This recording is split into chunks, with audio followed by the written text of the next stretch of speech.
Hoy vamos a ver el ajuste en el Fondo Federal Solidario a todas las provincias, a todos los municipios, pero también vamos a ver cómo por otros mecanismos Capital Federal se está viendo beneficiada por la nación y son cuestiones que se deben corregir. Si algo se había hecho bien este gobierno nacional era justamente empezar a devolver un 15% histórico que se retenía a las provincias para enviar al ANSES y que a este año ya vamos por el 9%. Pues bien, el ajuste que se plantea de alrededor de 100.000 millones de pesos para el año que viene a sacar 12 de esos 15 puntos que se iban a devolver. Vemos que en el Fondo Federal Solidario, una medida que se tomó por decreto la semana pasada, lo que terminó pasando en Corrientes es que se le trajeron alrededor de 920 millones de pesos en términos presupuestarios del 2018. En términos de presupuesto del 2019 tenemos alrededor de 1.300 millones de pesos estimados en función de los cerca de 18.600 millones de dólares que exportará el complejo sojero el año que viene. Ahora, no solo impacta en la provincia con 920.000 millones, sino que el 30% va a los municipios y va de manera directa, por goteo, de manera automática, sin importar el color político. Esto hacía que Corrientes, por ejemplo, reciba 94 millones de pesos, la capital Goya 23 millones de pesos.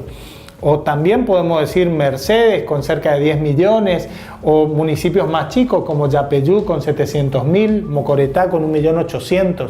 En realidad, esta coparticipación tenía la capacidad de regar recursos en todos los municipios del país, porque la obligación del decreto nacional era que se riegue en todos los municipios del país, y esto hacía que estos recursos impacten en la obra pública y en los avances urbanos en las distintas municipalidades.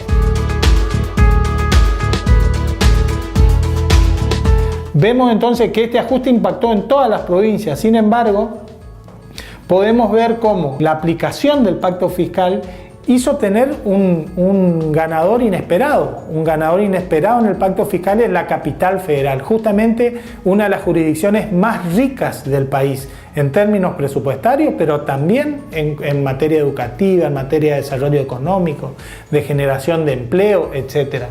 Pues bien, Capital Federal resulta ser una de las ganadoras cuando vemos que en el mes de julio la coparticipación a las provincias por primera vez cayó respecto de la inflación, es decir, por primera vez la coparticipación a las provincias estuvo por debajo de la inflación.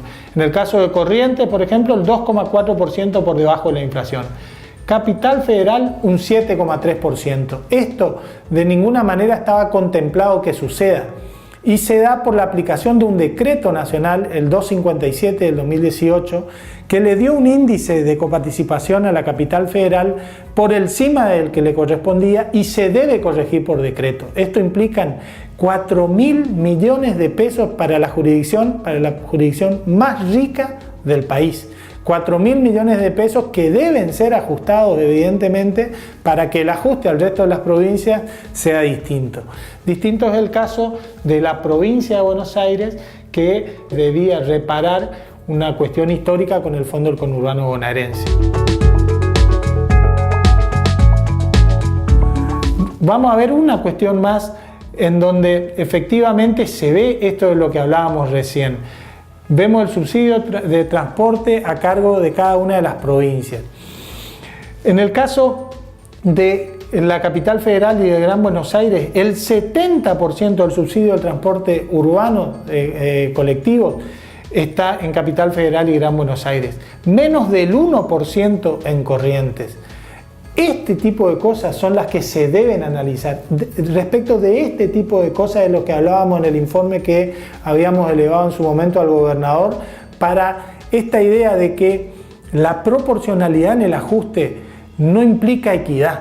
La proporcionalidad en el ajuste en realidad lo que viene a hacer es a consolidar las diferencias que tenemos en las distintas regiones del país. Corrientes necesita que se la visualice de otra forma, por distintas cuestiones, por responsabilidad fiscal, porque somos una de las provincias, junto con otras 6 del NEA y del NOA, que tenemos un buen comportamiento fiscal, pero además porque somos la provincia con peores índices socioeconómicos del país.